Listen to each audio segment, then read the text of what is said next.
Түрүү жилийн тусалсан хоёр айл минь ганц сайн юм хоёр ээж минь хоёул ээж зэрлэгийн багш. Одоо баярлаа гэдэг чинь амар олон л доо. Би бол тэгж боддог. Хүн яг чин сэтгэлээсээ баярлаа гэхэлээ шал өөр хэлдэг. Тэр үед хагалгаанд орё гэхэд ч мөнгө байхгүй залуу хүмүүс тэгэл нөхөрмөн л намайг стандараа авч явсан да. Төгөртөл их баярлдаг.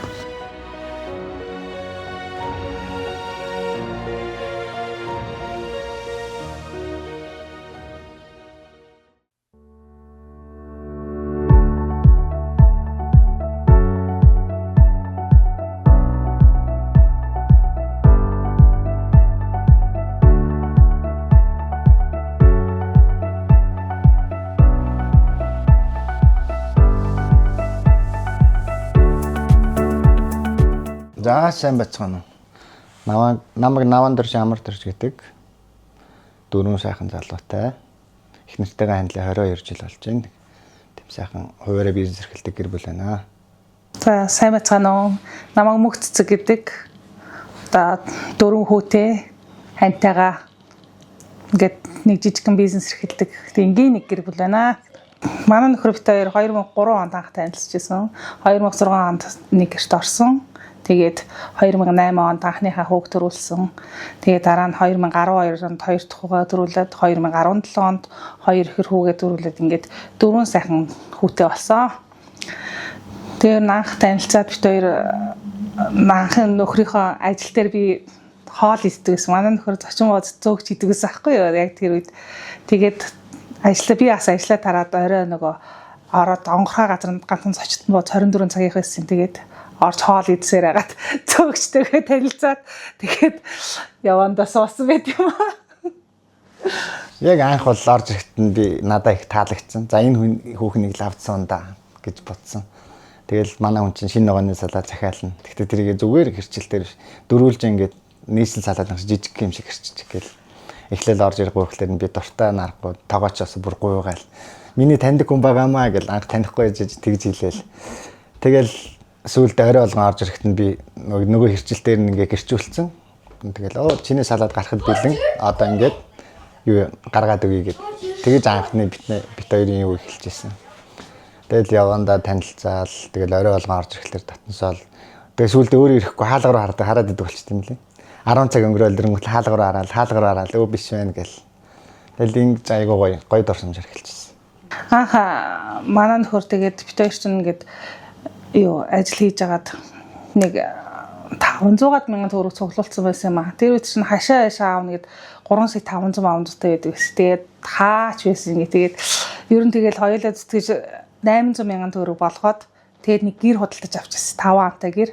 Тэгээд тэр үед чинь нөгөө газар өгөгжсэн шүү дээ. Тэгээд бүр тэр шараад нийцээс нөгөө бүр ээж харах ингээд нэг жалган хэрэг дээр амар хол. Манайхаас хойш ямар ч айл ахгүй. Хамгийн хойно очиод нэг хоосон газар би тэр 5 амтай гэртээ ингээд гэрээ худалдаж аваад тустаа гараад тэгээд бүр тийм чи хашаач байхгүй юу ч байхгүй. Тэгээ нөхөр маань ажилдаа явсан. Би орой 10 11 болох ганцаархнаа эзүүхээр талд гэртээ ганцаархнаа байдаг гэсэн. Тэгээд манай нөхөр чинь ажиллаа тарж ирэл бит хоёр чинь нөгөө тэр чинь ямар ч үгүй газар нойлж байхгүй. Тэг амар хаттай газар лоомоор ингээл цохиж нойлоо ухаал. Шүнийг 2 цаг унтаал тэгэл өглөө өөрийн 5 цагт босвол ажилдаа явдаг гэсэн. Ер нь тэгэл амьдралыг яг тэгэл анханасаа нөгөө хоёулаа юу яаж зүтгэж эхэлсэн болохоор одоо тэр амьдралаараа бахархдаг. Ерөөсөө хинээс чичээд зовдгоо. Одоо ханьмаа болохоор бид хоёр яг тэр газар очихдоо 3 сарын 8-нд бүр баярын өдөр. Тэгээ би гэрийн бүр ухуулжсэн. Би хүрцтэл манай ихнэр жаатаа аль битэр ээлжлээл. Тэгээл яг тийм амьдрал чинь гоё юм чинь. Хаяа хүний амьдралаа хэрэлдэж оролдсон тий. Гэхдээ муухан сайхнаас илүү шүү дээ. Бүх юмыг тэгээс эхэлсэн. Тэгэл эхнэрийг ганц гэртээ хашаач байхгүй. Нохооч байхгүй. Тэгэл анх хайж явахдаа би санаа зовж байгаа юм. Ажил дээр санаа зовоод байсаг л залгана. Тэгсэн хэрнээ ажил дээр орой 11 12 хүртэл ажиллана. Тэгэл буцаж таарч ирээл. Хаас манай ажил нисгэд байдаг гэсэн баггүй. Манай гэр шараатанд. Тохойд чи арма ганцхан игнээ зам байла. Наашиж урсууд нь 2 игнээ л л. Тэгэл тэр замаар чинь төгжирж очин төгжирж ирдэг байсан. Тэгэл яг өөрийнхөө амрыг бодвол би ажил дээр манайх ажил дээр ажлын байртай л ажил дээр хончож болохоор тэгэл их нэртэй санаа зовол гэртээ ирээл Тэгэл 2 3 цаг ихнэр хажууд унцаж гоё унц. Тэгэл буцаал маргааш нь 5:30 та босвол ихний хатуусаар ажилтаа гэсэн. Манай нөхөр болохоор одоо тэр нисгийнхээ ажилд 10 жил ажилласан. Тэгээд би яг тэр хугацаанд 10 жил ингээд хүүхд ингээд гаргаад ингээд гэртээ суусан байхгүй яг. Тэгээ ямар ч ингээд би нөхөртөө тусалж чадахгүй гэртээ суугаад тахаар нөгөө надад жоохон хэцүү байгаа штэ. Ганцхан ингээд цайлангаар ингээд ганцхан нөхрийгөө ингээд өдөр шөнөгүй ажиллуулаад тэгээд би яг манай найз ингээд нисгэд нэг гэр ахын бараа ажиллуулад тэгээ надад санал тавиад чи ер нь нэг иймэрхүү бизнес эрхлүүлээ яасан юм гэд. Тэгээд би яг ингээд бодсон байхгүй яг тиймэрхүү яг нөгөө гэр мэрийн юу гэж гэр хороолтой ойрхон байж л яг тийм бизнес ашигтай байна штэ. Тэгээд надад ингээд олон газараас ингээд судалж агаад яг долоон бодол гэдэг нэг газар олон гэр хороолтой олон хүний урсгалтай гэд. Тэгээд харж агаад тэр нэг юу павильон олоод тэгээ нөхрийгөө би цалингийн зээл авахуулаад тэгээ анх 15 сая төгрөг нэг цалин ирээл бүх мөнгөний нэгэ шавхуулж аваад тэгээд тэр газрыг анх дэлгүүр нээжсэн. Манай хурц одоо тэр долоон бодлын дэлгүүртээ хөөрхөн ааштай залуу гэдгээр алдартай шүү дээ. Одоо манай дэлгүүрс ингэдэг байхгүй хүмүүс багч бай ихч бай юм авсаа би заримдаа ингээ хүүхдүүд нь жихмэл өгдөг, түлхүүрийн оосор өгдөг, машины юм цагаан шар алчуурч юм уу тий өгдөг байхгүй. Тийм. 4 жилийн дараа л 3 жилийн дараа л яг бид хоёрын дэлгүүрч яг нэг жижигхэн ингээл дэлгүүр ингээ хിവэрэ байгаал гэдэг бараа маань яадгүй ингээл яг нэгэн хивэндээ байсан. Тэгэхэд яг нэг коронавигийн өмнөхөн үед нэг банкнуудад ингээд 3% бизнесийг дэмжих зээл гэдэг 3% зээл гарсан. Тэгээд тэрэн дээр ингээд тэр зээл өстө бидний бизнесийг ингээд CP-т босгоод ирсэн байхгүй. Тэр үнэхээр хэрэг басан. Одоо яг ингээд бүх ингээд юунууд төр зэсэг яг ингээд тэр баг хүүтэй зээлийг л ингээд бизнес эрхлэгчтэй ингээд өгдөг болчих юм бол бүх бизнесүүд цэцгэлээд ирэх боломжтой л гэж бодож байгаа. Яг тэр бол амьдралд яг нэмэр усан хамгийн том төрөөс авсан ганцхан дэмжлэг маа тэр. Өөр одоо тэгээ төр зэсгээс ямар ч тийм бизнес эрхлэгчдийг дэмжих тийм юу байхгүй шүү дээ. Яг ингэ жижиг дунд бизнесийг яг ингэ чөлөөтэй байх юм бол хүн болгоо ингэ амьдралаа явуучих боломжтой. Хаагаад байх тусам нөгөө юунууд чинь ингэ эдийн засаг юу чинь хомигдаад бүх эрэгт чинь ядруул ингээл за одоо төрийн ялданд ажиллаж за нэг сар сая төгрөгийн цалинтай тэгээ тэрийг амьдралдаа хөргөчий тэгэл нөгөө төр зэсгтээ гомдлоод эхэлдэг байхгүй. Одоо энэ цалин чаханаас хүрэхгүй шүү дээ. Зүгээр ингээд бизнесийг тэр хүмүүний ингээд чөлөөтэй бизнес эрхлэх ингээд боломжийг ингээд чөлөөтэй олгоод өгч тэгвэл тэр хүн чинь та нараас юм харахаа болчихно. Өөртөө ингээд ухаантай хүмүүс нь бол тэгэл ингээд бизнес өргөжүүлэлт аваа явчихна. За тэгээ ухаан муутай нь бол тэгэл давхураад юу яагаад явах л байх л та. Мэдхгүй тэрийг бол тэгээ яг хүний яг тэр өөрийнх нь яг тэр ухамсарал мэднэ гэж би боддог. Одоо би бол яг боловсрал гэх юм бол би бүрэн дундал боловсралтай хүн. Гэхдээ яг би багаас ихсэлэл айгүй олон төрлийн ажил хийжсэн, олон төрлийн юм зарж ирсэн. Одоо нөгөө байрны шилэнд ингээд нэг банштай цай гээл албан газруудаар ингээд зараа явдаг шүү дээ. Тэрийг хүртэл ингээд ихчтэйгээ зарж илаа. Өдөрт нэг ингээд цүнхэнд 10 байрны шилтэй хоол хийчин. Тэгэл тэрийгээ зарах уу байгаа, зарахгүй юу байгаа. Тэгэл юу сургуульд явдаг байхдаа л тэг зардаг байла. Тэгэл комиссын пресс уфцаавал зардаг байла. Түүцэн цуудаг байла. Захын өргөтгөл дээр ажилладаг байла. Тэгэл ер нь бизнес хийх чинь бол хүн рүү энийгээл сурцсан байхад тэгэл бизнес л аанда явна шүү дээ. Нэг сайн байна уу гэл энийгээд хүний өдөөс энийгээд нэг гоё хэлэхэд тэр хүнд үнэхээр гоё гэрэлгээгээ өгч тэ юу бэн тэрийгээ бас борлуулахтай ядаж тайлбарлаад хэлэх тийм юуг нь сонсдог. Тэгэхгүй учир зүггүй тэгэл энийг авах уу гэдэх юм бол бас хин ч оошиж үзэхгүй л дээ. Та ханьснаас хойш битээр чинь 18 жил яг нэг гэрт ингээд хамт амьдарч байгаа. Тэгээд анх бол залуу хүмүүс хийх нь нааштай ингээл өөрийнхөө ингээд би үнтэйгээ анх ойлголцохгүй байгаа штэ. Өөрийнхөө ингээд тийшээ явчаар ийшээ явчаар одоо би нөхрийгээ гаргахгүй оруулахгүй нөхөр юу гэртээ сууж байгаа болохоор ингээд бухимддаг ууралдаг. Яг тийм нь зөндөө байдаг гэсэн. Эмэгтэй хүн болгонд угаасаа яг төрсний дараах стресс яг хүүхдтэй ингээд дарагдаад яг тэгээд ингээд бодоод тахаар манай нөхөр их ойлгоц юу хүлээцтэй ингээд юу ийсэн юм шүү.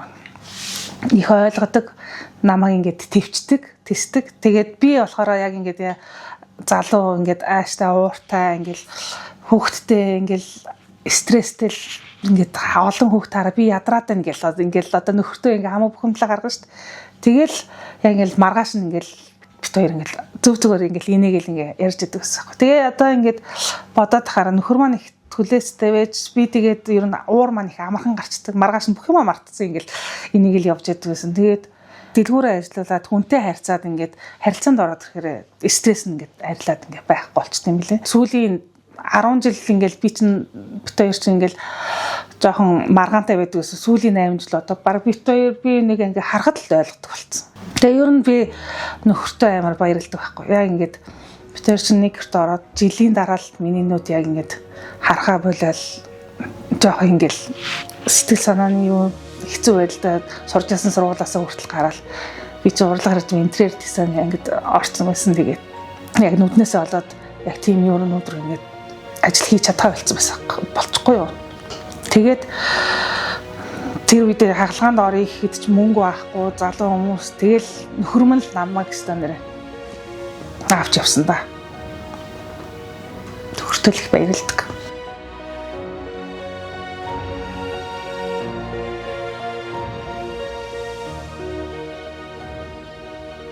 Дөнгөж танилцаад нөгөө битээ Даяар Монгол байсан байхгүй юу? Тэгээ Даяар Монголд байж байгаа. Тэгээд шоун дээр яаж хагаад яг бүх юм муу нухаар сайн хэлчихэл гэж тий. Тэгээд шоун дээр яаж хагаад хоорондоо мөргөлдсөн байхгүй юу? Тэгэл маргааш нь босоод ирсэн чинь ханаа миний нүд ингээд ханах байлаа юу ч харахгүй байна гэд. Одоо хүнд ингээд торлог гэж зүйлээд юм л шүү дээ. Тэр нь ингээд хит дөргөлт авах юм уу? Эсвэл юу яагаад хараа муутай манай их нар ч хараа муутай байсан л та. Тэгээд нэмгэрж байгаад явандаа ингээ хавхраад ингээд ялангуяа настай хүмүүст л тийм юм зүйл тохиолддог юм л. Тэгтээ манай их нэрт тийм юм тохиолдоод тэгээ нэг нүдээ бүр ингээд алдчихсан байхгүй юу? Одоо нэг нүд нь харддаг, нэг нүд нь л хардаг. Тэгэл би тэрэнд яг өөртөө амлаж байсан. За, өстө хорвоо хөмөржсэн ч би энэ хүнээс салахгүй шүү. Энэ хүн над руу яаж ч ажиллаж исэн. Би энэ хүнээс салахгүй гэж өөртөө чэйжэндээ амт хангарах өгч одоо энэ олон жил амьдэрсэн гэдэг юм аа. Би муухай юм одоо ингээл юу ч тохиолдсон би тэрийг л боддог. Энэ хүнээс би салж болохгүй. Тэгээд дэмждэг юм чи. Одоо энэ хүн чинь те 3 хилээс дээш юм өргөж болохгүй. Тэгвэл нөгөө нүдэнд нь юу? Зурагт таблет юу удаан үзэж болохгүй. Хит өөрөө ядарч болохгүй, ачаалж болохгүй гэж заалттай юм байхгүй. Тэгэхээр энэ хүнийг би ханигаа аль болохоор жаргаахыг аль болохоор те ядраахгүй яг тэр нэг юм чинь юугээр байх юмсан гэж боддог. Тэгээд группт ороод торлог авахраад нөгөө хагалгаанд орно гэд ингээд юу яжсэн мөнгөгүй юугүй нөгөө залуу хүмүүс чинь тийм хагалгаанд орох боломжгүй. Тэгээд яг ингээд группээр явж байгаад яг 2021 онд энэ коронагийн вакцин хийлгэсэн чинь нөгөө хардаг нүдэнд мань харуулт өгөөд хоёр нүд мань хоёулаа цохорчихгүй юу? Тэгээд энэ нүдэнд маань ингээд тариа мараа хийн гээд бас ингээд юу би ч ингээд хүний гарт ороод нэг хитэн сар ингээд юу яаж байгаа. Тэгэхэд нөхөр маань ажилласаа гараад намайг асарсан байхгүй. Яг оюутлахад ажил туслан гүйцэтгэгч компанид ажиллаж исэн. Тэгээд маш сайн ажилладаг гэсэн. Манай нөхөр бол дандаа оны шилдэг ажилт болдог гэсэн. Тэгээд намайг 6 сар харна гэж чөлөө авч авах юу яачаа. Тэгээд нөгөө компани дахин ингээл чи буцаад ажилдаа орохгүй юм чи л байхгүй болохгүй нэг л манай хэрэг баян ингээд жилийн дараа хүртэл чи ажилдаа орчооч гэж гойдог байсан аахгүй. Тэгээ манай нөхөр одоо ингээд бит хоёрын ингээд манай эхнэрийн ингээд дэлгүүр ингээд болохгүй байна. Ингээд би дэлгүүр дээрээ сууж эхнэр маань гэртээ ингээд яахгүй хүүхдүүдээ ингээд хүний гарт орсон байгаа гэд. Тэгээ яг тэрнээс хойш ингээд нөхөр маань шууд тууштай ингээд дэлгүүр дээрээ суугаад тэгээ бит хоёр ингээд миний нүд тэгээд нэг түрв 5 сарын дараа ингээд гайг болсон л та ингээд хардаг болоод тэгэхээр одоо нэг ингээд жоохон голдоо ингээд жижигэн толбтой тэрнээс одоо бусдаар ингээд зүгээр харж байгаа. Одоо нүдний шилтгаанаас болоод ингээд хүнд юм өргөж болохгүй. Манай дэлгүүр чинь ингээд хулдаас молоос одоо ингээд нэг амар том ингээд боодолтой хулдаас чинь амар хүнд нэг хүн ганцаар өргөж дийлдэг байхгүй юу. Тэгээ ингээд заавал ингээд хоёулаа гуруулаа өргөх болно. Би тэгэхэд анх дэлгүүрээ нээж явахдаа ганцаараа ингээд өргөөл чирээл гулдраал ингээд явдаг байсан чинь сүүлдээ нөгөө тэгж чадхаа байлцсан. Ингээд юу ачаараа заавал ингээ хүний тусламж авах хэрэгтэй болчихж байгаа. Ганцаараа ажиллаж дийлхий болчихж байгаа. Тэгээ би нөхөр ажиллаас нь гаргаад ингээд бид хоёр хамтдаа бизнесээ өргөжүүлээд ингээд одоо ингээ хашаандаа бас ингээ жижигхэн дэлгүүр нээчээд энэ ч Монгол гэрийн хэрэгслээ зараад хулдаас гялгаар одоо тэр гэрт хэрэгтэй юу гэдэг бүх юм ингээд зараад нэг жижигхэн дэлгүүрээ бас хамтаа ажиллуулаа явж байгаа. Миний хувьд болохоор одоо хүмүүс одоо үед бол төвжрэлт асар их цаг хугацааг алдаж байна. 2-3 цаг. Одоо би ингээл гэр ажилласаа тараад явж байхад нэг эмээ хөрхөж яллаа. Өө эмээнэстэ ганц бүрээс авах гэж нарантуул яваад очихын 2 цаг, ирэхийн 2 цаг болоод ирлээ. Гэт тэгэж ярьж исэн байхгүй. Миний хөлөстө өвдөөд атуусаар яваад төвжрээд эмээнэстэ бодлаад хэд дамжаад гэд тэр үг надад ерөө санаанаас гардаг байхгүй. Энэ хүн яагаад заавал ганцхан бүрээс авах гэж тэр зах руу тэ төвжрэл энэ чинь хотын төвжрэл хүртэл нөлөөлж байгаа байхгүй. За тэр хүн машин тэрхгүй л гэхдээ атуус унаан цуугаа явахад их цаг зав үрж ин тэ. Машин тэрхтэн бол ялгаагүй бензинээс өрөөл төвжрэл үсээ. Инként бол энэ тэр үйлчилгээг хүмүүс рүү ойртуулах юм тий. Ойртуулаад ингээд манайх бол гэрээ ясмад зардгуу, ишгий зардгуу, бос бүх төрлийн юм зарддаг байхгүй. Одоо жишээ нь хөшиг, бүрээс, цаваг, шалны хулдаас одоо тоон дээр тавьдаг юм одоо сүүлийн үед айлууд тавьдаг болсон юм гялгар юм зам хүртэл ингээл одоо тэгэл жагтаг махтаг хүртэл байгаа шүү дээ. Одоо гэрт хэрэгэлдэг бүх юм байна. Тим юм ингээ хүмүүс рүү ойртуулъя тий. Ойртуулъя. Захын үнээр ингээд хүмүүс рүү ойртуулъя гэдэг. Тэгээд би энэ дэлгүүр болохоор ирээдүгэ нэрлсэн байхгүй. Миний ерөн зорилт бол би ер нь 4 салбар дэлгүүртэй болъё гэж бодоод. Гэхдээ би эхнээс ингээд ирээдүй 1 2 3 4-гээ нэрлэж гэсэн чи яахын зүгээр ирээдүгээ нэрлэж гээд. Ирээдүй гэдэг нь бас би утгатай байхгүй. Манай дөрвөлнгийн одоо хамгийн томоос нь эхлээд өн ирээдүй, дараа нь сод ирээдүй, тэгээд хас ирээдүй, хос ирээдүй гэдэг байхгүй. Тэгээ ер нь явандаа би тэр хөгшөрсөн ч гэсэн энэ 4 хүүхэд маань энийг цааш нь залгуулад бизнесээр ажиллуулах болохгүй болог гэд тийм бодолтой. Ер нь л хамгийн юу хүмүүс жоохон дөхүүлээ л гэж бодсон. Тэр имийг хараад би амар өрөвдөх сэтгэл төрсөн. Хүн яагаад ганцхан бүрээс нэдэлдөө цаг заваа зарж тэр зах руу явах хэрэгтэй юм. Тийм. Яг юу яасан. Бүгдийг нэг дороос яагаад тийм авчих болцооны тийм боломжтой тийм дэлгүүр яагаад байж хүмүүстэй ойрхон байж болохгүй гэж гээд. Тэгж л бодсон. Долоон бодлын яг тэр юун дээр болох. Энэ хүмүүст яг юу хамгийн хэрэгтэй вэ?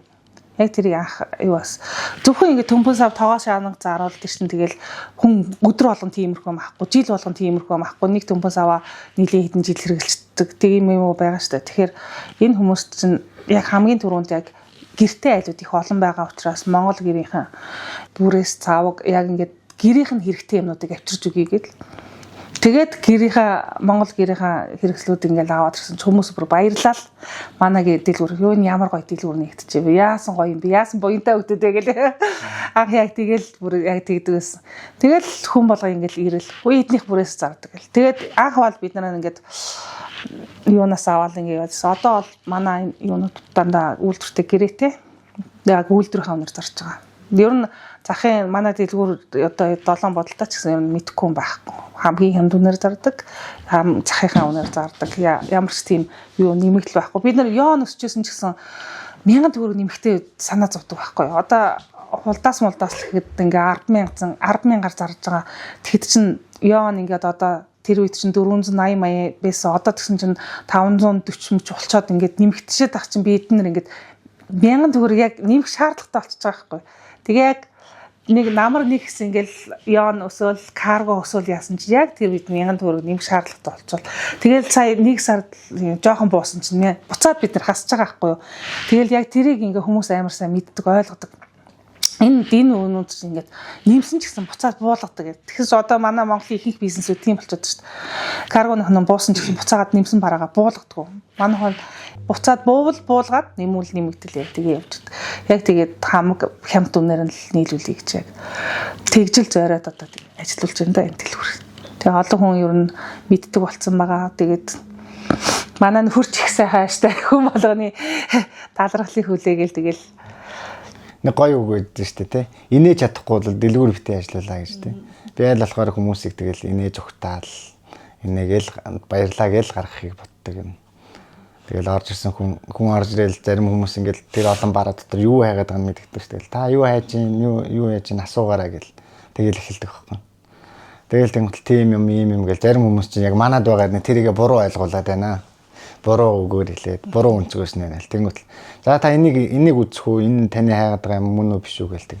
Зарим нь тийм байна гэл зарим нь тал дээр биш шал өөр юм хайж гин гэл тэр жишээний. Тэгэл Одоо манад байхгүйсэн ч гэсэн би ингээл өөр газар руу заагаад өхийг боддог байхгүй. Тийм байгаад хүн болгонд бол хурц үйлчлээл гэж боддог ерөөсөө. Ер нь бол одоо нөгөө ингэдэж штэ зовж үтсэн хүн хүний зовлонг ойлгодог гэж ярьдаг тий. Одоо бид хоёр болохоор одоо бас нэг үе бодвол бас учир зүггүй хүнээс ингээд 5-10 цаас гуугаад хэмжээний бас тэрийг болцсон. Одоо бид хоёр өөр зээлтэй байгаа л телевизэнтэй байгаа. Тэгвэл бас нэг хүнд туслах хэмжээний болцсон байх гэж бодоод жилийн өмнөөс эхлээд одоо ингээд заавал одоо ингээд амьдралын боломжгүй гэхгүй. Ингээд сайхан хөдөлмөрлөд байгаа хүмүүс байгаа шүү дээ. Тэгсэн хэрнээ юм ингээ хүрдэггүй. Одоо жишээ нь бид тэр зовлон мэдэх байхгүй 4 хүүхэдтэй. 9 сарын 1 болоод ирэхлээр яаж твддэг вүлээ тийм. 4 хүүхэдийн юм цаглуулна үнс юу. Тэгэл тэрэн дээр нэмээд ачаал нөө гэрээ ачаал нь ороод ирэхлээр тэр хүнд үнэхээр хэцүү учраас бид хоёр эхнэрт хоёр ярилцж байгаа. За өрх толгоолсоо гэжэд. Тийм өрх толгоолсон хүн чинь шал өөр шүү дээ. Өрх толгоолсон ээжийг хоёлаа ингээд одоо манай энэ дэлгүүр дээр болохоор ингээд сонгойрхан дүүргийн 5 дугаар орноос нэг айлыг ингээд сонгож байгаа туслая. Нөгөө 7 бодлогын дэлгүүр дээр болохоор Чингэлтэй дүүргээсээ нэг айл ингээд сонгож байгаа туслая гэдэг нэг 2 айлд. Хэрийг нь бүрэн дулаалаад яг нөгөө 9 сарын нөгөө яг сургууль цэцэрлэгийн ачаалттай үед яг гэр дулаалах шаардлагатай болцсон байдаг. Тэгэхээр гэрийн давхар нөгөө мангар үнэтэй болцсон. Ямар гэрийн хэрэгслүүд яг үн настаа өсдөг юу сезоны үеэрээ үн өсчдөг, эрэлт нь ингээд юунууд нь олдгой болчдөг яг тиймэрхүү үедээ. Яг нэг гэрийг ингээд бүрэн дулаалж өгөө гэл. Тэгээд одоо цаашдаа ч гэсэн бид хоёр бас яг наамаар ингээд энэ үйл ажиллагаагаа явуулна. Тэгээд яг найз нөхдийн хүрээнээс асууж байгаа тийм ингээд хорооныхоо юу хэсгийн ахлагчаас асууж байгаа. Яг туслах тийм хүн байна уу тийм. Гэл тиймэрхүү айл байна. Тийм хөдөлмөрлөд байгаа хэрнээ нэг арай нэг болдгоо айл гэдэг. Бүр нэг одоо нөгөө хорооноос ирээд хашаа янзлаад өчгөө байхтаа гэдэгт яг тиймэрхүү бэлэнчлэх сэтгэлгээтэй хүмүүст биш. Яг ингээд бид нар яг бит хоёр чинь яг одоо яг залуу байхдаа яг тийм ажиллаад байгаа мөртлөө арай л болж өгдөг. Ингээд амар жоохон тийм үе юм байдаг л та. Ингээд мөнгө төгрөгтөл хүн амтнаас зээлэх гуйх шаардлага гардаг штэ. Яг тэр үед нь ядаж тэр хүн ингээд хөөгтүүдийнхээ хичээлээр л яваад энэ гэрээ дулаалах мөнгө хүнээс зээлэхгүй байгаасаа. Яг тэр үднэс нь ингээд гайгүй шигзээ яг тийм хөдөлмөрлөдөг, ажилсаг, цэвэрхэн яг тиймэрхүү айл болоод тусалчихсан гэж бодоод хороо хорноос асууж байгаа. Тэгээд яг түрүү жилийн тусалсан 2 айл минь ганц сайн юм 2 ээж минь хоёулаа цэцэрлэгийн багш байсан. Цэцэрлэгийн багш байсан. Тэгээ хоёулаа алдарт ээж. Хоёулаа алдарт ээж 4 хүүхэдтэй. 4 хүүхэдтэй тийм айлд байсан. Одоо баярлаа гэдэг чинь амар олон л та. Би бол тэгж боддог. Хүн яг чин сэтгэлээсээ баярлаа гэхэлэр шал өөр хэлдэг. Тэрнээс өдөр тутамдаа нэг хоолны газар ороод ч юм уу те зүгээр л миний хэлэх ёстой гэж бодох юм бол тэр шал өөр гардаг хоолно гэж. Би тэгж л боддог.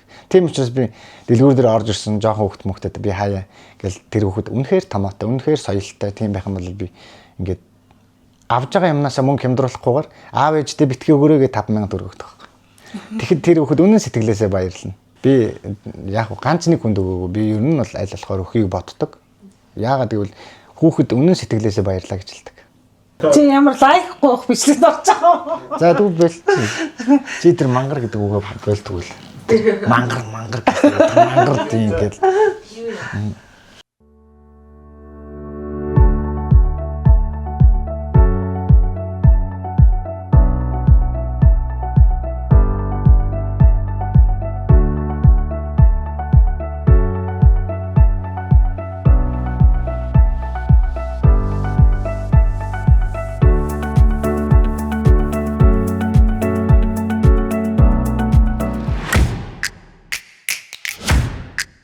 Төрсөн өдрөөр манад ингээл баахан зочид ирсэн байж байгаа л оройн гинт ингээл дотор мухараал ингээл агуулал гэсэн. Тэгээд ерөөсөө өөрийгөө жирэмсэн болцсон байх гэж бодоагүй байсан. Тэгсэн чинь яг ингээл маргааш нь тест аваад үзсэн чинь яг төрсөн өдрөөрөө яг жирэмсэн болсноо мэдээл.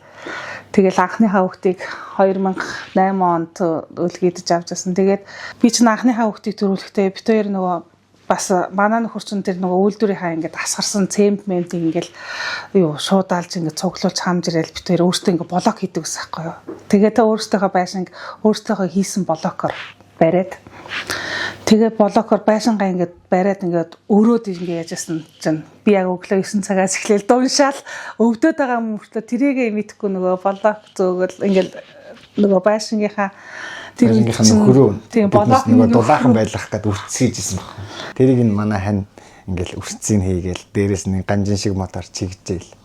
Тэгэл яг өглөө 9 цагаас өвдөл орой 7:40 үед бүр өвдөлт нь ихсээд болдгоо тэгэл ээж рүүгээ залгасан чинь бүр 5 минутын зайтай өвдсөн байсан. Тэгээд анхны төрөл болохоор тэрийг мэдхгүй амар би ч амар гүргэрхэн байхгүй. Тэгэл гүрийгэл явсан. Тэгээд эмнэлэгт очсон чинь хүүшээ цааны чамсар 4 уур нэгцсэн минь ус нь яд гарлаа чи чинь төрөх болцсон мэд хагалгааны залттай ээж ч гээл эмчнэр өстө яаралтай хагалгаанд аваад 9 цаг 15 минутанд анхныхаа үг үлгийдэж авч ялаа.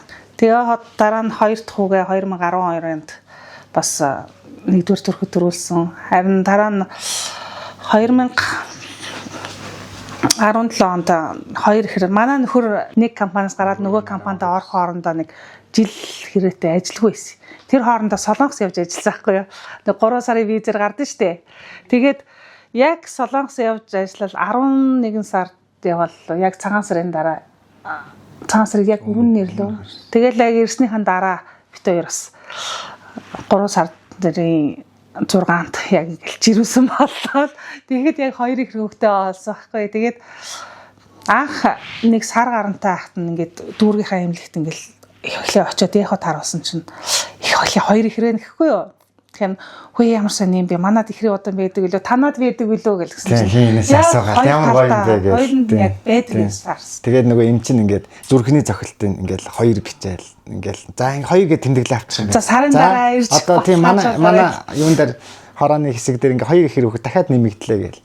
Тэгэл бид хоёр чинь бүүн баяр би ч ээж рүү яриад. За манай ихрээ удаан байдаг үлээ яг манай ойр талд гэлсэн чинь.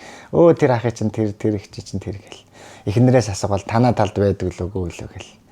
Тэгэл асуувал тэгсэн чинь хоёр ихэр хоёр талд нь байдаг гэсэн.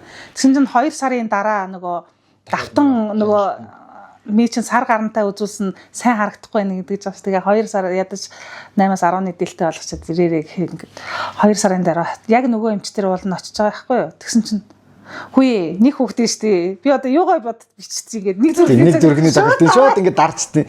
Манай ихнэр гэсэн чинь тэр хаалганаас өөлөөл гараад ирсэн. Би тэг гадралж байгаа юм чинь. Яасаараа гэсэн чинь нэг л хүүхдээ нэг чинь гэсэн чинь нөгөө эмч чинь биш юм уу гэсэн чинь мөн байна л та. Тэгтээ нэг хүүхэд гэж би одоо тэр үед юугаад 2G бичсэн бол гээд эмчигээ уушлаа гэж ингээд дарцсан гэдэг тийм.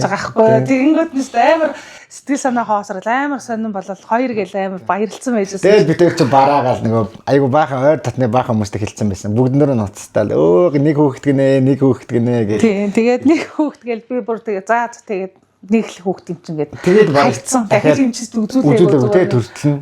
Үгүй шүү дээ. Тэгээд юу яасан байхгүй юу. Нөгөө хяналтандаа ингээл ороод өрхтөрөө хяналтандаа 5 сартаа нөгөө ургийн гажиг харуулах гэж байгаа байхгүй юу. Тэгэл би угаасаа нэг хүүхэд гээл бодсон байгаа юм чинь. Тэгээд ургийн гажигаа харуулсан чинь дахиад 2 алга гараад ирсэн. Тэгээ би бүр яана дахиад 2 юм одоо тэгэж чинь нөгөө хүүс хардаг болсон байгаа шүү дээ. Тэгсэн чинь ёо ямар хүүстэй хүүхдүүд байгаа юм бол гэсэн чинь охин 2 гэсэн аахгүй иглээд. Тэгсэн чинь бүү баярлалаа. Тийм за 3 хүүтэй нэг охинтой өстэй баян гэл бодцсон ингээл бэжсэн чинь дараа 8 сартаа яг ингээл төрхийн өмнөх нөгөө эхоны үзлэг байдаг шүү. Тэгсэн чинь хоёулаа хүү байна гэж. Яста энэ хоёр ихрээ байста наавчта ойлж дуулаа баярлуулж гомдоогоод өстө нэрэ эмчнэр янз янзаар юу яасан. Тэгтээ манай хоёр ихэр чинь өстө нэрэ ирий гэж ирсэн өстө. Тэгэл хоёр ихэр хүүтэй болсондоо баярлалт шүү. Тийм их сайн. Ингээл 4 хүүтэй болцоо.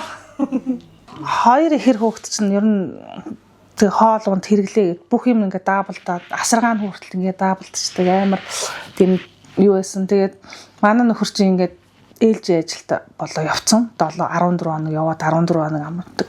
Тэгээ 14 хоног явцсан үед нь би чинь ээжигээ ингээл яваал ээжтэйгээ 2 хүүхдээ хараад ингээд манай хоёр чинь тэгээ яг амар сонин шүүн унтахгүй адууга мачдаг.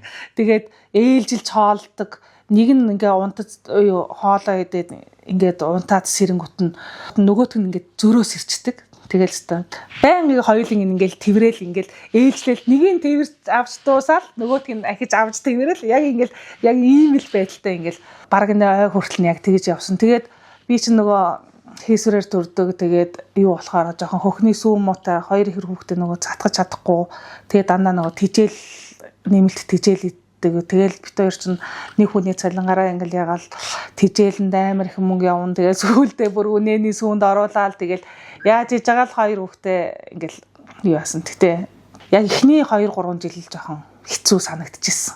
Одоо бол өстой хүүхдэд минь гаргасах хэрэгтэй өстой. Би амар азтай хүн гэж өөрийгөө бодчих. Одоо өстой жаргаж байна гэх. Одоо хүүхдүүд нэрээ гаргасах чагаа үнэхээр жаргалтай. Би ч одоо 4 сайхан залуутай хүн. Одоо хамгийн том нь 18-тай. Тийм. Тэгээд миний бол алтан зарчим би хүүхдүүдтэй гэсэн. За манай гэрт 21 нас хүртлээ арх пиав юм уу те. Би тамхи татаад орж ирэх юм бол болохгүй шүү. Тэр үед аав нь яаж уулзахыг та нар тэгээд мэдчихэж байгаа үстэй гэсэн. Тэгээд тэр бусдаар бол би ерөөсөө юу яадаг хүүхдүүдтэй амар нээлттэй байдаг. Цуг ингээл бильярд тоглоол гадуур бильярд тоглоо явчихдаг. Одоо энэ манай ард саксны талбай энд цуг найзуудтай сакс тоглоол явчихдаг. Аль болохоор хүүхдүүд ойлгохыг хичээдэг. Тэгэл өрөөнд нь ороод ярилцдаг. За юу нь болж чинь юу нь болохгүй байна. Яаж нээж чинь гэл. Тэг ойлгодог. Яагаад гэвэл би 4 хүүхдтэйгээ тулж ажиллахыг боддог. Хайр инэрлэр яагаад гэвэл би багтаа нэлээд баг багтаа аавгаа алдсан. Аав өвгөний зовлон мэднэ. Тийм болохоор би тэр аавынхаа өгч чадаагүй жаргалыг хүүхдүүдтэй дутаачгүй дээ гэж би боддог.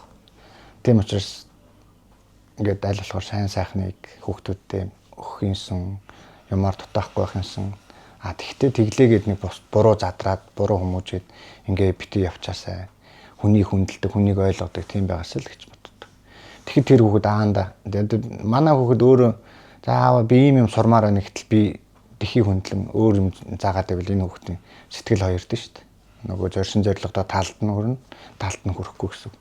Тэгэхээр би өөрийнхөө жанжин шугамыг хэлнэ, хүүхэд маань өөрийнхөө үжил бодлооч хэлнэ. Тэгээ бит хоёрт нэг зөвшөлтөд хүрч агаад за хоёлаа яг алийг сонгох. Аль нь дээр гэдгийг ярилцж агаад би бол том утгаа яг тэгж ярилцж агаад одоо манай хүү нэг юу сургуультанд явчих. Яг гэр бүлийн яг орой хурал болдог байхгүй яг нэг хүүхэд ингээ ямар нэг асуудал төвшүүлэхэд бид нэг гэр бүлээрээ суугаад ярилцдаг. Тэгэл би нэг өнцгөөс хэлнэ. Би ч надаа эмэгтэй хүн учраас нөгөө аюул эрсдэлт янз бүрийн юм талаар нь хэлнэ. Энэ аав нь болохоор эрэгтэй хүн учраас ингээд яг тийм зорилт одоо үр дүнгийнхэн талаар айгүйх ярилцдаг. Тэгэл наа чи юу нэ дараад нэг чамд яг юу н хэрэгтэй гэж бодож гэнэ гэл. Тэгэл ер нь манай хүүхдүүд ер нь би бол хүүхдүүдэд их хүмүүжлэлтэй хүүхдүүд гэж боддог. Яг манай хүүхдүүд чинь ангидаа дандаа ингээл тэргүүлдэг, даруухан, дөлгөөхөн юугаараа алдартай тэгэл. Ер нь тэгээд хүүхд хүмүүжүүлнэ гэдэг чинь яг ингээд үргэлж зодож занчих янз бүрийн тийм асуудал биш. Ер нь тий. Би ер нь хүүхдүүдэд өдөр болгон ерөөсөө үгэлж байгаагүй. Үгэлдэгчгүй. Тэгээ ер нь ингээд яа ингээд нэг юм болохоо ойлчингууд нэг сайн загиндаг. Тэгэл маргааш нөгөөдөр ингээ хэдэн өдөр ингээ хайчдаг байхгүй. Тэгэл дахиад нэг юу яангууд аавд нь хэлнэ. Дахиад тэр алдаагаа давтах юм бол. Тэгэл аав нь яг тэрийг нь юу яана. Тэгэл ер нь хүүхд хүмүүжүүлнэ гэдэг чинь тэгэл ухаан л гэдэг юм лээ. Амьдралд яг ингээд эрэгтэй хүүхдүүд гэдэг чинь бүр ямар хүн болго ингээд ярьдаг байхгүй. Чи ч одоо шүү дээ. 4 хүүтэй шүү дээ. Танах шүү дээ. Бужигнуулаад алж байгаа хта гэлдэг. Манад орж ирсэн хүмүүс танаас ямар тайван юм. Юу тэр 4 хүү хаана байгаа. Тэгэхэд чинь айлуудад ингээд манах чинь би чинь ингээд алдарч ихтэй ингээд амар болоо ингээд юу дандаа 4-өөс дээш хүүхдтэй ингээд найзуудтай тэгэл орхорч ингээд бужигнаал ингээд арцганаал гэж байдаг байхгүй. Тэгэхээр чинь манад орж ирсэн хүмүүс яг тэгдэг байхгүй. Танаад чинь 4 хүүтэй эзтэй. Хаана байгаа 4 хүү чинь гэж яг тэгдэг байсан байхгүй.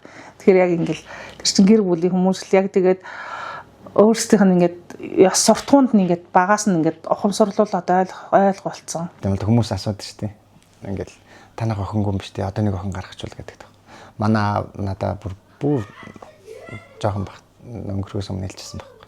Охинтой хүн тэ хүүтэйг тооцоо. Хүүтэй хүнийг охинтой тооцоо. Одоо яагаад гэвэл манай 4 сайхан хүн маань бол 4 сайхан охин бэр дагуулаад үрээд ирнэ шүү дээ. Тэгэхээр ялгаагүй 4 охинтой л гэсэн үг шүү дээ. Хамгийн гол нь тэр хүнийг чи яаж хайрлахаа чи өөрөө л мэднэ. Охиноо гэж хүлээж авах уу, бэрийг гэж хүлээж авах уу. Нэг хүү хүрээд ирдэг чи тэр хүргэнэ хүүгээ гэж хүлээж авах уу. Тэр тухайн хүний л асуудал. Тэгэхээр тэр бэрийг охин шиг хайрлаж болно, эсвэл бэр чигээр нь байлгаж болно шүү дээ. Хүүг ч гэсэн мөн адил хүргэнэ гэж харж болно. Эсвэл хүүг өмсөж болно шүү дээ. Хүүшгээ хайрлаж болно шүү дээ. Би хүүг гэл. Би тэгжил боддیں۔ Манай аавч гэсэн баха яг багдаг тэгжилжсэн баг. Одоо ингээд залуучуудыг ингээд харахаар эмэгтэйчүүд нь жоохон их юу болж. Тийм дээрэнгүү бүдүүлэг тэгээд нөхрөөгөө үл хүндэтгдэг. Яг тиймэрхүү асуудал их. Хэсэг залуучууд нь болохоор байн ингээд шоуддаг. Залуучууд нь байн шоуддаг. Охтууд нь ингээд бас нэг тийм дээрлэгүү дээрэнгүү бас ер нь хариуцлага байхгүй тийм болцсон байсан байна. Одоо ингээд эргээд яасан чинь бас одоо үеийн юунууд бас арай өөр болж байгаа шүү байна. Тэгээд гэр бүлийн судалгаа зөвлөгөө өгдөг хүмүүс их болчихж тэгээд миний үеийнхний ингээд харахаар бас гэр бүл салсан хүмүүс их байдаг л та. Яг бидний үеийн хүмүүст ч гэсэн ингээд яаж ингээд юу яагаад ингээд хараад тахаар би ч гэсэн яг ингээд өөрийнхөө амьдралын туршлагаас харахаар намаа ингээд хүүхдээ хараад ингээд стресстэй явж явах үед миний нөхөр ингээд шоудаа явцсан байвал би мэдээж уурлна үстэй. Тэгэхэд миний нөхөр тийм байгаагүй. Би нөхөр сайн хантай байсан учраас би яг тэр юуг тавж туулдаг гэж бодож байгаа. Тэгээ эрэгтэй хүмүүсийг болохоор би эхнэрээ жоохон ингээд хүлээцтэй хандах яг тийм нөгөө ааштай ууртай үед нэг жоохон тайван тэрийг ингээд өөдөөс нь ингээд арсалдаад ингээд юу яагаад тахгүй. Одоо үеийн залуучууд ч ер нь тийм жоохон бас хэрүүлж талдаа болчих. Үгүй жоохон ингээд тайван эхнэрийнхээ өөдөөс бити арсалтаатай бити хамт өөдөөс нь сөргөлдөж хэрэлдээд яг тэр нэг амьдралын яг тэр салах юу үе чинь нэг дөнгөж суугаад нэг эхний 5 6 жил дотроо ингээд муудалцах хэрэлдэх асуудал их байдаг. Би бинийг ойлгоогүй байх үед. Айгуу нэг ойлголцоод.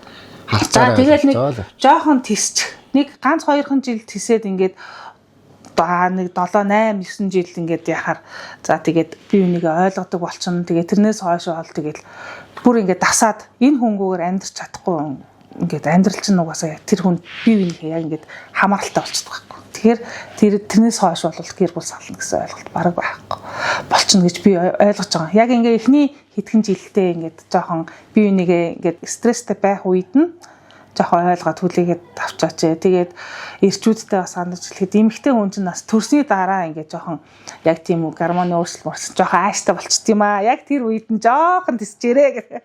Яг тэгж л гоомаар байгаа байхгүй юу. Тэгвэл яг гэр бүл ингээд би нэг ойлголцдог болчих юм шиг санагдчих. Надад бол тэгээ санагддаг. Миний хувьд гэвэл би одоо өдөө олон жил амьдрахтаа цалингаа буухад би 100% их нэртэй авчирдаг гэдэг. Дараах шийдвэрийг битээр хамтдаа гаргадаг. За энэ цалин юунд өрөх вэ яах вэ? Эхлээд нөгөө тэрнээс авсан зээлээ энээс авсан өөрөө ингээ өгч чинь. Дараа нь хоёулаад юу хэрэгтэй вэ гэж ярьдаг. Тэрс би цалингаа уучлаа гэдэг гар дээрх мөнгөөр арх уух ч юм уу тий. За нэг мөрөөтэй мөшөг тоглож яах гэдэг юм. Тэгэж ерөөсө боддгоо. Залуучуудаа ч гэсэн тийм байгаасаа гэж хүсдэг. Яагаад гэвэл тэр карманд баахан мөнгөтэй хүн арх уучлахлаар зөв шийдвэр гаргаж чадахгүй шүү дээ. Тэрний оронд ядаж их нэртэй аваач өгчөөд тэгээд манай их нэр тэгдэх. Чи шоудаа чи яв чи ууж идэж болно найцтай. Би уурлахгүй гэдэг. Одоо надад би бүр гэрээс гарыг ч гэж боддгоо шүү дээ. Тэгэхээр хүн сүулдэ яг тийм төлөвшөл суудаг байхгүй. Энд чинь зүгээр хитрхи хин нэгний хамааралтай болцоод биш өөрийн ухамсарынхаа үднэс гоё ингээд тий. Тэртээ дөрөв юун төлөө та ямар зүгээр нэг айл гэр болж тоглож байгаа шүү. Энд чинь бас хариуцлага байхгүй. Энд чинь аав хүн байна гэдэг, эцэг хүн байна гэдэг, хань хүн байна гэдэг энэ чинь хариуцлага. Хариуцлага жоохон ч гэсэн ухамсарлаад бас амьдрал залуучууд гоё амьдрах байхаа гэж би яаж байгаа. Би чинь ер нь нөхрөө барьдаг байхгүй уулна. Ууртай ч гэсэн гараад яваад шоуд ивэл явал гэдэг. Араас нь хардаж сэрдэж уцдаггүй ярьдаггүй. Яг ингээд бодоод хар ер нь барих тусам цаашаа явдаг, тавих тусам наашаа ирдэг гэдэг чинь яг тийм бол юу байгаа байхгүй. Яг нөхрөө тэгж боддог. За битүүрийн амьдралын хамгийн бараа үе гэвэл угаасаа л миний өвчтэй байсан үе яг одоо тэр коронагийн үе яг тэр үед бас ингээл бас нүд манд бүр ингээ хоёр нүд манд харахгүй болол юу яжсэн нөхрөөгөө бүр ажлаас нь гаргах шаардлагатай болж ирсэн яг тэр үед бол хамгийн бараа үе. Тэрийг бол хар өнгөрөл дүрслэх юм да. Хар өнгөр. Тэгээд ер нь нэгэл амьдралыг багаас нь босгочихсон одоо анх танилцал ингээд юу яжсэн үе дунд одоо нэг миний тэр нөгөө ажил байсан үе мууийг одоо нэг дунд зэргийн арай бараанаас арай жоохон гэгээлэг тийм юу үе гэж бодчих. Одоо бол хоёрын 10 хэдэн жилийн амьдрал ингээ хар. Ихэнхдээ л ер нь алтан шаргал өнгөтэй байжээ. Тэр бараа өнгнүүд нь жоохон бүр амьдрал маань ингээд нэг өсрээд нэг жил, өсрээд нэг хэдхэн сар яг ингээд нэг жоохон хугацаанд яг тийм бараа өнгөтэй ихэнхдээ ер нь алтан шаргал өнгөтэй байж одоо бол бүр нэг ингээд яаж жаргал нэгэ хивээцсэн бүр ингээд яг ингээд өдий ингээд нэг гоё гигээтэй яг нар шиг л яг тийм аз жаргалтай бит хоёр одоо бол амьдралдаа сэтгэл хангалуун байна. Хөөгтөдтэй яг ингээд биелэг бүтэн ингээд сайхан ингээд өчнөө олон жил аз жаргалтай амьдарч байгаа. Одоо бүр сэтгэл хангалуун ингээд. Тэгээд чөөрөд юу гэж. Миний хувьд их нэртэйгээ утга нэгэ. Тэгээ энэ хүн надад сэтгэлээ ойлгуулж ижил би тэр нэг цул болж ижил би тэр амьдралаар нь авч явж байгаа шүү дээ. Өдий чинь би явж байгаа. Тэгэхээр энэ хүн алтан шаргал гэдэг хахад би өөр зүйл яриад байвал энэ чинь бас тий. Би тэр оршин тогтнохгүй гэсэн үг байхгүй. Тийм учраас л би тэр яг нэг цул болж ижил явж байгаа. Тэгэхээр би их нэртэй хэлсэн үг 100% санал нийлж байна. Одоо өдөө болтол ингээд энэ амьдралыг босгоход хамгийн их төшөг толгуураас хандаа миний анчид өстө мондөг шүү. Би өстө ханаараа үнэхээр их бахархдаг. Ямар ч хүнд нүүр бардам хэлнэ. Миний найз төгөд хамт олон маань хүртэл бүгдөө мөнхөрөөр нь бахархдаг. Тэгээд ийм сайхан хантай та би өстө үнэхээр их ад жаргалтай баяртай байна. Хандаа хайртай шүү. За миний хувьд гэсэн бас яг адилхан. Одоо манай их нар чинь галтгаанд орох юм бол тогооч. Одоо ийшээ каракенд орох юм бол дуучин. Месси одоо алдарт хэмээсийн тэмцээнд хүртэл орж ирсэн шүү дээ. Үнэхээр бахархууштай хөдөлмөрч. Өөрөө чадна л гэвэл зүтгэн л гэвэл зүтгэдэг. Тэр хэмжээнд очдог. Тэр өрсөлдлөө болгодог. Тэгэл нэгэн биений минь тал байгааг бол энэ амьдрал бүтэн байхгүй шүү дээ. Тэгэхээр хандаа баярлаа. Дөрвөн сайхан залуу гаргаж өгсөн. Тэгж л хэлээ да. Миний бодол амжилт гэдэг бол өчигдрөөс өдөр амьдрах ёстой, маргааш хөдөлмөрлөх ёстой л гэж би бодож байна. Бид хоёр бол одоо учир зүггүй баян цатгалан бол амьдраагүй. Гэхдээ хоёр итгэхгүй, хоосон хонохгүй, хүнээс гуйхгүй зүтгээд л одоо насч байна, гарч байна, хөлж байна. Зүтгээд л байгаа, зүтгэсээрч байхад нь өшөөч гоёдлох болно л гэж бодож байгаа. Өшөөч олон хүн туслана гэж бодож байгаа. Өдөр болгон ажиллаж байна. Өдөр болгон завгүй байна. Тэгээд ер нь ирээдүйдээ хүрэх гэсэн юмдаа ингээд баг нэгэл хүрээ явж байна. Бид хоёр анх юунаас эхэлсэн? Гэрчгүй, юучгүй эхэлсэн, гэртээ болсон, байшинтай болсон, өөр хүүхдүүстэй болсон. Гэл одоо ингээд авъя гэсэн бүгдээ ингээд нэг ингээд босхыг гэсэн болгоно ингээд босгоол ингээд хөдөлмөрлөл явж байна. Бид хоёрын хүүхдэл энэ амьдрал ямар болж дээшлэх үү, ээлжил доошоо унах уу тэрийг бид нар мэдэхгүй. Гэхдээ энэ бол угаасаа бидний яг нөхрөө мөн хэлдгээр өчигдрөөсөө сайхан амьдарч байвал бидний амжилт.